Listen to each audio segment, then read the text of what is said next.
தன்னுடைய தேர்தல் வெற்றிக்காக இந்த நாட்டிலே இருக்கின்ற சிறுபான்மை மற்றும் பெரும்பான்மை கட்சிகளை பல கூறுகளாக உடைத்திருக்கின்றாரா மிஸ்டர் பிரசிடென்ட்? தலைவர்கள் சஜித் பிரேமதாசவையும் அதே போல அந்த கட்சியினுடைய மக்கள் பிரதிநிதிகள் ரணில் விக்ரமசிங்கவையும் ஆதரிக்கப் போகின்றார்களா? எதிர்காலத்தில் கட்சியையாவது கட்டுக்கோப்பில் வைத்திருக்க முடியும் என்ற எண்ணத்தோடு மீண்டும் ரணில் விக்ரமசிங்கவுக்கு கட்சியினுடைய தலைவர்கள் ஆதரவளிக்கப் போகின்றார்களா? மொட்டு கட்சியினுடைய ஆதரவு யாருக்கு? முட்டி மோதி மொட்டு கட்சியும் Ranil விக்ரமசிங்கவுக்கு ஆதரவளிக்கப் போகின்றதா? Everything is master plan of President Ranil Wickremesinghe. Ranil Wickremesinghe is rare diplomat politician in the world. Join with me. Join with Tube Leader.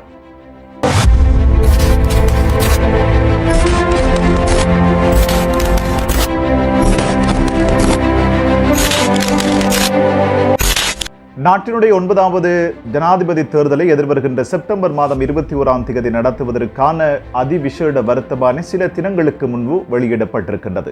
தேர்தலுக்கான வேட்பு மனுவினை ஆகஸ்ட் மாதம் 15ஆம் தேதியிலிருந்து கோரப்பட இருக்கின்றது. இந்த அடிப்படையிலே கட்டுப்பணத்தை இம்மாதம் 26ஆம் தேதியிலிருந்து செலுத்த முடியும். சுயாதீன வேட்பாளராக ஜனாதிபதி ரணில் விக்ரமசிங்கே போட்டியிட இருக்கின்றார். ஜனாதிபதி ரணில் விக்ரமசிங்கே சார்பாக அவருடைய கட்டுப்பணத்தை செலுத்தியிருக்கின்றார் ரொனால்ட் சி பிரேரா அவர்கள். இந்த அடிப்படையில் 9வது ஜனாதிபதி தேர்தலை நடாத்துவதற்கு கடந்த வரவு செலவு திட்டத்தில் மிக அதிகமான பணம் ஒதுக்கப்பட்டிருக்கின்றது. 22.18 மில்லியன் மக்கள் வாழுகின்ற நமது நாட்டிலே 17.01 மில்லியன் மக்கள் வாக்களிக்க தகுதி பெற்றிருக்கின்றார்கள். 10 லட்சம் வாக்குகள் மேலதிகமாக 1 மில்லியன் வாக்குகள் மேலதிகமாக புதிய வாக்குகளாக இந்த தேர்தலில் இணைந்திருக்கின்றது. நிச்சயமாக இந்த 10 லட்சம் வாக்குகள் தேர்தலை தீர்மானிக்கின்ற வாக்குகளாகவும் இருக்க முடியும். ஜனாதிபதி தேர்தல் எதிர்வருகின்ற செப்டம்பர் மாதம் 21ஆம் தேதி அறிவிக்கப்பட்டிருக்கின்ற இந்த நேரத்திலே மக்களுடைய எதிர்பார்ப்பு தேர்தலை நோக்கி இருக்கின்றதா என்கின்ற கேள்வியும் இப்போது வலுக்க ஆரம்பித்திருக்கின்றது.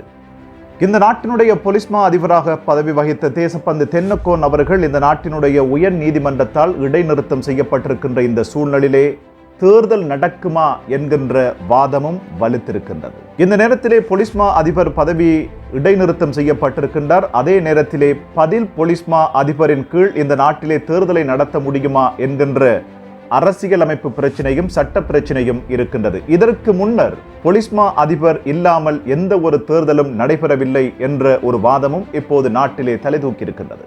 இருந்தாலும் பதில் பொலிஸ்மா அதிபரின் கீழ் இந்த நாட்டிலே தேர்தலை கூட அறிவிக்க முடியாது என்ற ஒரு பிரச்சனையும் இருக்கின்றது.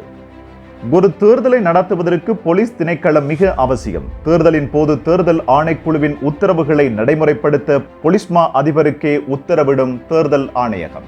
தேர்தல் காலங்களில் தேர்தல் ஆணைக்குழுவுக்கு பொலிஸ்மா அதிபர் அல்லது பதில் பொலிஸ்மா அதிபரை தொடர்பு கொள்ள வேண்டிய தேவைகள் இருக்கின்றது. ஆகவே தேர்தல் அறிவிக்கப்பட்டால் பொலிஸ்மா அதிபர் அல்லது பதில் பொலிஸ்மா அதிபர் இந்த நாட்டிலே காணப்படுவது மிக மிக அவசியம். அப்படி இல்லை என்றால் தேர்தல் ஆணைக்குழு யாரை தொடர்பு கொள்வது என்ற சிக்கலும் இருக்கின்றது. பல்வேறு குழப்பங்களை ஏற்படுத்துவதற்கு வழிவகுக்கும் என்பது மிக மிக முக்கியமான ஒரு விடயம். இந்த பின்னணியிலே தமிழரசு கட்சியின் பேச்சாளர் பாராளுமன்ற உறுப்பினர் ஜனாதிபதி சட்டத்தரணி M.A. சுமந்திரன் அவர்கள் பொலிஸ்மா அதிபர் தேசப்பந்து தென்னக்கோன் உயர் நீதிமன்றத்தால் இடைநிறுத்தப்பட்டிருக்கின்ற இந்த சூழலிலே தேர்தலை பிற்போட முடியாது என சொல்லியிருக்கின்றார். தேர்தலை நடத்த தேர்தல் ஆணைக்குழுவுக்கு அங்கீகாரம் உண்டு என்று அவர் குறிப்பிட்டிருக்கின்றார். தேர்தலை நடத்துவதற்கு சட்டத்தில் எவ்வித தடையும் இல்லை, அரசியலமைப்பு மிக தெளிவாக இருக்கின்றது என்றும் சுமந்திரன் அழுத்தம் திருத்தமாக சொல்லியிருக்கின்றார். அதாவது செப்டம்பர் 17ஆம் தேதி முதல் அக்டோபர் 17ஆம் தேதிக்கு இடையே ஜனாதிபதி தேர்தல் ஒன்று நடந்தே ஆக வேண்டும் என்பது சுமந்திரனின் வாதமாக இருக்கின்றது.